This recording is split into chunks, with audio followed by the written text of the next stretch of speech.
Bonjour et bienvenue sur ma chaîne YouTube, la chaîne dédiée à l'aromathérapie, au massage, au coaching et au développement personnel. Donc aujourd'hui on change un petit peu de décor et je vais vous présenter, comme je vous l'avais promis, la récolte et la préparation de l'huile de millepertuis. Donc comme vous pouvez le voir, je suis dans la forêt tout simplement. Donc j'ai pu voir ce matin une biche passer à environ à 2,50 m de moi, donc j'étais tout content et tout ravi. Donc n'hésitez pas à aller vous promener en forêt, vous balader dans les bois, tout simplement pour vous ressourcer et faire qu'un avec la nature, retrouver un petit peu de contact. Cela va permettre de libérer un petit peu vos pensées négatives, votre esprit. Vous pouvez également faire une sieste tout simplement dans un champ ou contre un arbre et tout simplement vous ressourcer. Voilà, donc comme vous pouvez le voir, je suis dans la forêt. Je vais vous montrer un petit peu les lieux.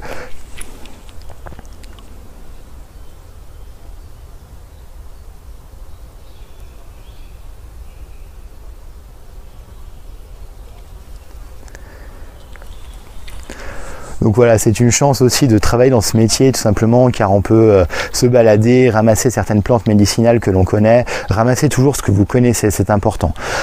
Donc je suis dans ce qu'on appelle une station. Une station, c'est tout simplement un lieu où on va récolter les plantes. Je vais vous présenter donc le millepertuis et comment le reconnaître. Donc voilà à quoi ressemble mon millepertuis. Le millepertuis est une plante de la Saint-Jean qui pousse autour du 20 juin jusqu'environ, alors elle est en fleur du 20 juin et on la récolte jusqu'environ 10-15 juillet. Cette année je la récolte un petit peu plus tard que d'habitude, tout simplement car le temps n'était pas adéquat. Alors le millepertuis, pour le reconnaître, c'est tout simple. Ce sont de belles fleurs jaunes, donc il y a 5 pétales et vous pouvez voir des étamines, donc ce sont les petits poils là qui sortent des pétales, donc il peut en avoir jusqu'à une centaine sur la fleur.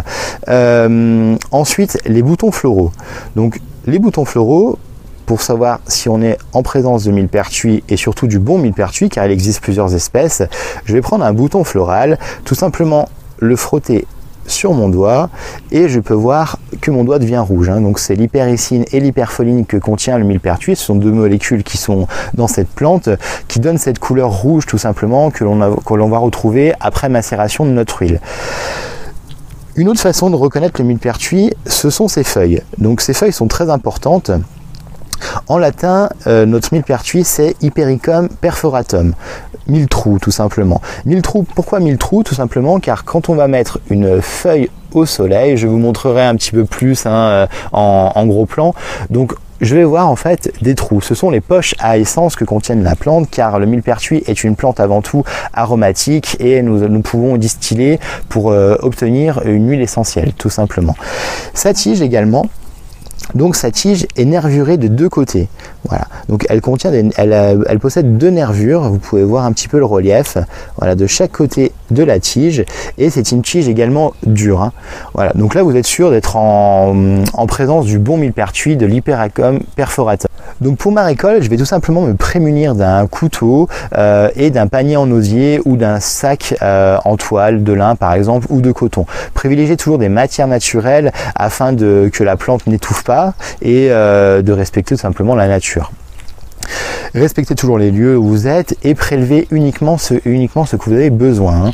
Moi je vais prélever environ un gros panier en osier car je vais faire aussi également du séchage pour faire des tisanes de millepertuis pour pouvoir ensuite en faire des infusions.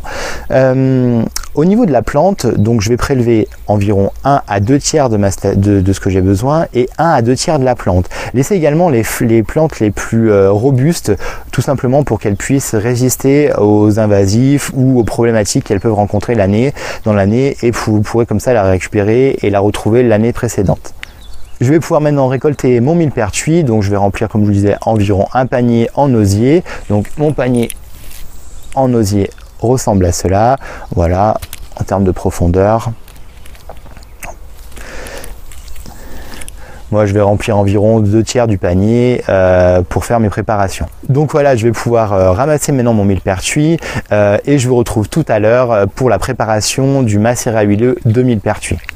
Je vous retrouve donc après ma récolte de millepertuis. Voilà, donc comme vous pouvez voir, cette année, j'ai fait une belle récolte. Donc en revenant de la cueillette, je l'ai tout simplement laissé sécher sur des cagettes, les brins bien espacés afin que l'humidité et les insectes sortent de la plante pour pouvoir l'utiliser au mieux dans ma préparation. Vous pouvez également le laisser sur une table au soleil ou directement sur l'herbe, sur une feuille de papier blanche.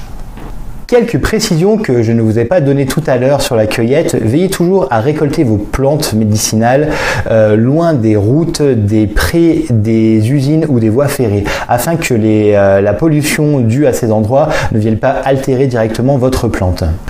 Pour la suite de notre préparation, je vais tout simplement utiliser un bocal en verre bien hermétique, bien fermé d'1 litre que je vais désinfecter au préalable à l'alcool et à l'eau chaude, bien essuyé, et je vais pouvoir insérer ma plante directement dans mon bocal. Il vous suffira donc de prendre vos boutons floraux et vos fleurs de millepertuis, les incorporer directement dans votre bocal en verre jusqu'en haut, remplissez le bocal jusqu'en haut et ensuite incorporez une huile vierge de première pression à froid. Moi je préfère utiliser l'huile d'olive car elle est réparatrice et cicatrisante, ce qui fait une très bonne synergie avec notre millepertuis. Voilà, donc mon millepertuis est préparé, vous voyez, comme vous pouvez le voir, j'ai incorporé mes boutons floraux et mes fleurs directement dans mon pot. Je vais pouvoir maintenant utiliser mon huile d'olive, donc bio et de première pression à froid, que je vais remplir jusqu'au fond. Voilà, ma préparation de millepertuis est prête. Maintenant, je vais la laisser infuser pendant 3 semaines au soleil, 3 à 4 semaines au soleil. Le millepertuis est une huile solaire. Il a besoin de soleil tout simplement pour que l'huile se teinte en rouge, un rouge assez foncé, assez vif. Je vous conseille de mettre un torchon directement sur votre bocal, donc comme ceci, bien protégé, afin que les UV ne détruisent pas toutes les molécules et les principes actifs de votre plante. Vous pouvez laisser votre bocal derrière une fenêtre, sur un balcon ou directement sur une table au soleil. N'oubliez pas qu'il faut le mélanger et l'agiter tous les jours. Voilà, donc on se retrouve dans 3 à 4 semaines pour voir un petit peu le résultat. Notre huile végétale de millepertuis est excellente pour traiter les névralgies, les douleurs et les inflammations de la peau. Elle est également exceptionnelle contre les dépressions saisonnières et la dépression légère à modérée. Je vous expliquerai bien sûr tout cela quand notre huile sera prête. Je vous expliquerai toutes les astuces et tous les conseils pour l'utiliser comme d'habitude. Comme d'habitude, je vous laisse partager cette vidéo avec vos amis. Je vous laisse également vous abonner à ma chaîne ainsi que me poster un commentaire et un like. On se retrouve bien sûr donc dans 3 à 4 semaines pour suivre les aventures de notre millepertuis. Je vous donnerai de ces nouvelles tout simplement sur les réseaux sociaux tels que Facebook ou Instagram.